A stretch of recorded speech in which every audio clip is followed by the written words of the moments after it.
É uma imensa satisfação receber o convite para falar no Leituras em Cena sobre meu livro. Eu sou Grijalbo Fernandes Coutinho, sou magistrado do trabalho, juiz do trabalho há mais de 30 anos. Na Justiça do Trabalho eu estou entre juiz e servidor há 35 anos.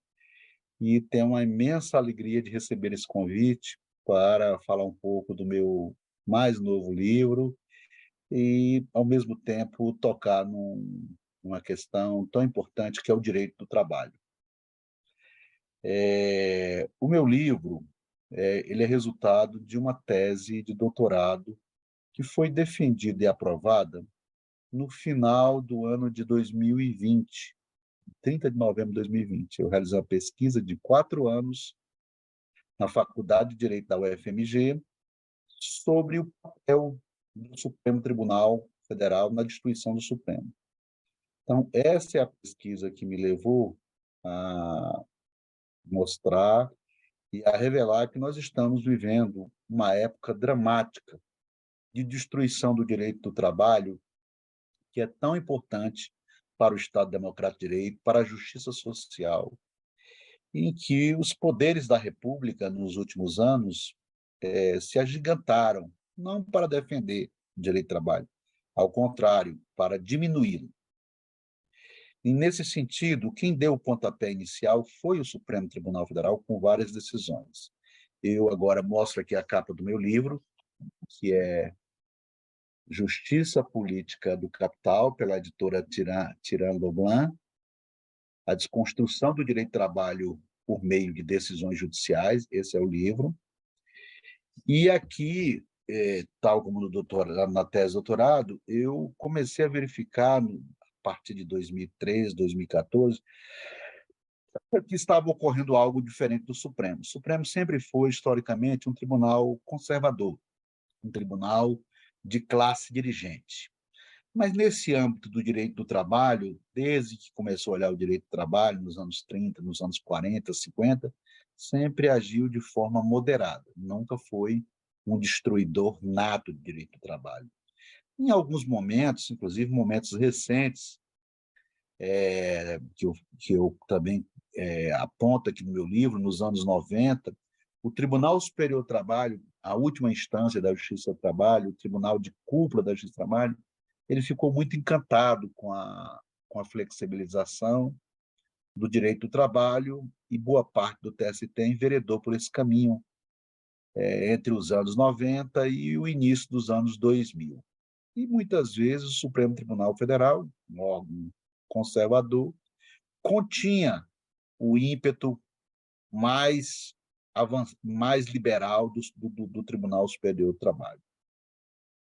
Nós temos algumas decisões do Supremo que eram decisões melhores do que as do TST nos anos 90, mas, a partir de meados dos anos 2000, começa uma transformação no Supremo Tribunal Federal, ministros novos indicados ali a partir dos anos 2000, que vão empreender uma campanha sistemática contra o direito do trabalho. Essa campanha sistemática ela se dá com decisões judiciais e também, muitas vezes, nas palestras, nas entrevistas, nos eventos, em que alguns ministros desqualificam o direito do trabalho e a justiça do trabalho.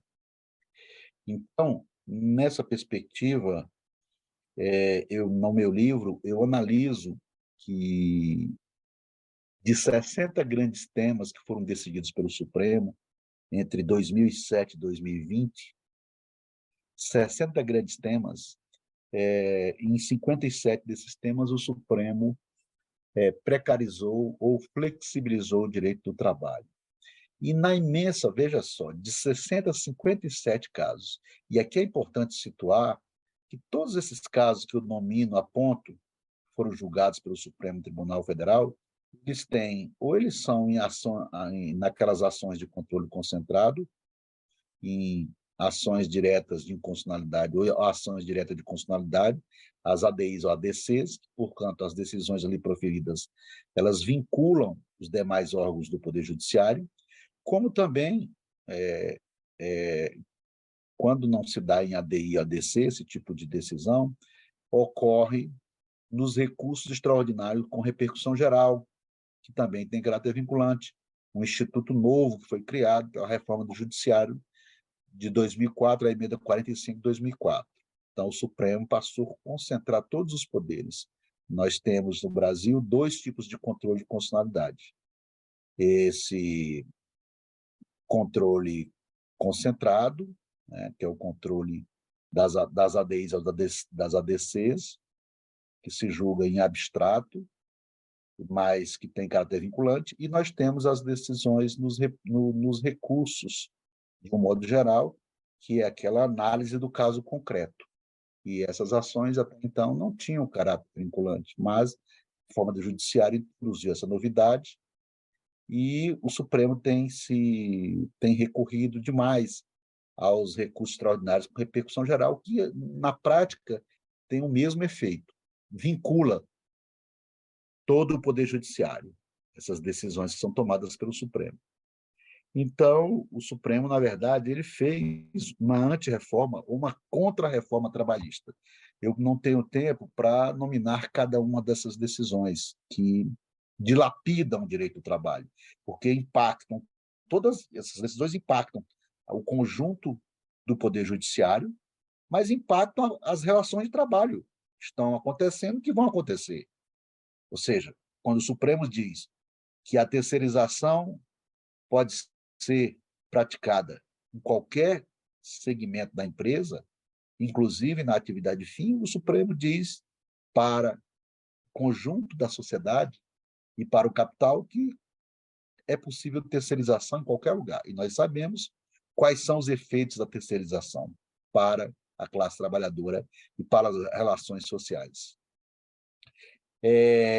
Então, o Supremo, na verdade, ele parte de uma perspectiva de que o direito do trabalho é irrelevante, atrapalha o desenvolvimento econômico, dizem alguns ministros, e deve dar lugar à livre negociação, pactuada livremente, ao estabelecimento daquilo que for registrado nos contratos de trabalho, independentemente das normas protetivas. Não há tempo também para eu falar por que o direito do trabalho nasceu, a sua história, não tem um tempo. Mas, na verdade, esses ministros e ministras, que acabam, muitas vezes, usando esses argumentos para liquidar o direito do trabalho, eles voltam ao século XIX, século de grande desenvolvimento econômico na Inglaterra, na França, na época da Segunda Revolução Industrial, mas uma época de miséria completa da classe trabalhadora diante das condições que eram ali oferecidas, que muitas crianças, mulheres, homens morriam ao pé das máquinas. Então, é a volta do velho liberalismo com alguma outra sofisticação. Eu poderia nominar aqui as decisões, que são muitas, mas eu vou indicar duas ou três que têm grande impacto.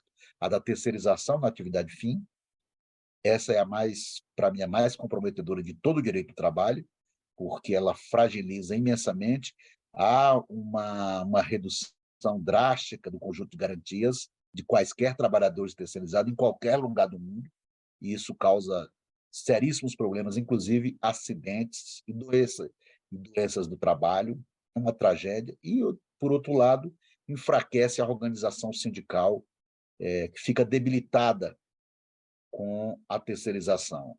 Há também a prevalência do negociado sobre o legislado, significa dizer que o empregador pode estabelecer pactos com sindicatos mais frágeis, retirando, inclusive, conquistas que estão previstas em lei.